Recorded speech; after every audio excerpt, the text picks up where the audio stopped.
welcome to the Story Corner. I'm Kesta, Chief Storyteller around here, and if you like a good book, you've come to the right place. Now today I thought I would read to you from a book called Dog Gone by Carole Poustie. I'm going to read to you what's on the back cover from the blurb, so you get a little bit of heads up about what this is going to be about. And of course, I'm just going to be reading you the first chapter, not the whole book. So give you a little taster to see if it's a book that you might like to borrow yourself from the library or get a copy from your local bookshop. Here we go, back cover. I darted into the cemetery and hid behind a tombstone. I hunched myself up, balancing on the balls of my feet, straining to peer into the night, listening anxiously for whoever was out there to make another sound. It was freezing. I had trouble keeping my jaw clamped shut so my teeth didn't chatter. Ish's dog is gone, vanished in a country town. Mum's on holiday, Dad's in Sydney. Ish and his bossy sister Molly are staying with Gran. There are no clues, only something mysterious in the town's graveyard. Then a bully from the local school starts to blackmail Ish. Can things get any worse? Are you intrigued? There is even a ghost in this story, but I'm saying no more. There are no pictures, so if you'd like to lie down and close your eyes and listen to the first chapter like that, go ahead. If you like to read along because you have your own copy, feel free to open up to the first chapter. And if you just want to sit and watch the screen, well, that's fine too, of course. Chapter 1, here we go. I couldn't open the present. Not now, not after hearing the news, and certainly not with Mum and Molly gawking at me. I couldn't bear the thought of anyone else seeing what he'd chosen for me until I'd seen it myself. I needed time to get over the shock. We'd open it later, in my room, Lucky and me. I pushed the pile of presents aside and stood up. I'm going to go for a walk with Lucky. I'm not in a birthday mood anymore. Okay. Mum looked at me blankly, as if she'd heard my words but hadn't taken them in. Okay then. Do you want me to come? Molly's eyes were welling with tears. No, you stay with Mum. I'll be all right. Come on, boy. As soon as he heard the word walk, Lucky started to wag his tail, running back and forth to the front door. I clipped on his lead and headed for the creek. Then we walked. For ages. The tears started at the footbridge. They wouldn't stop. Grandpa was dead. It was my 12th birthday, and I'd been in the middle of opening my presents.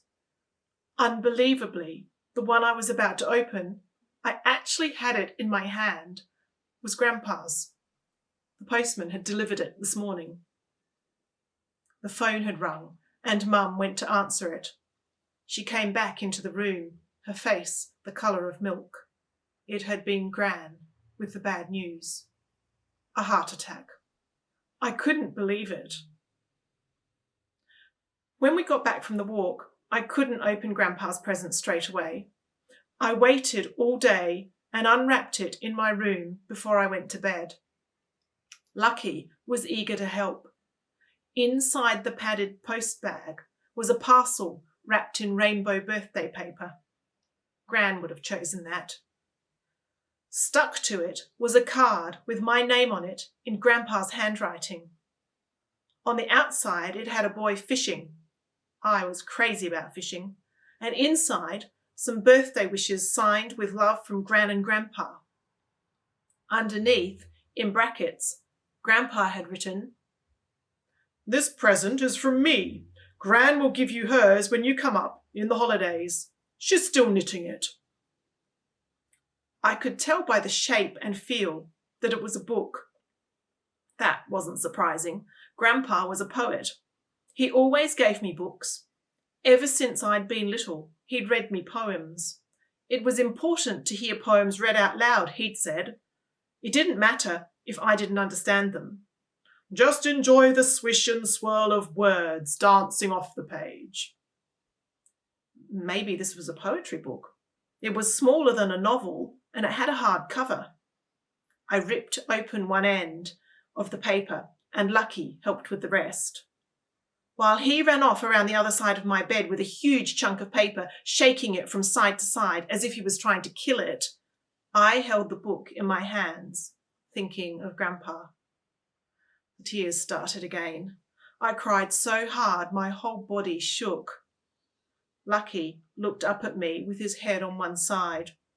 He dropped the chunk of paper and jumped up on my bed. He practically sat on top of me and leaned his head on my knee. Grandpa's dead, boy. I can't believe it. He's dead. The book had a bright orange cover with the word journal on the front. I flicked through the pages, which were blank, apart from a fishing rod and a bucket with some fish in each corner. Inside the front cover, Grandpa had written a note. Dearish, a place for your poems. Poetry, the best words in the best order. Samuel Taylor Coleridge. Love, Grandpa.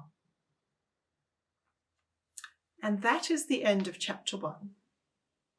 If you are intrigued and want to read on, then how about you put your name in the comment box below and tell me why you would like a copy of this book for yourself.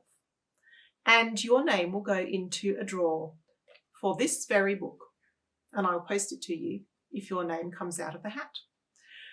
If it doesn't, then of course you can get your own copy from the local library or from a bookshop or online. I hope you've enjoyed it, and I'll look forward to seeing you next time. Bye for now.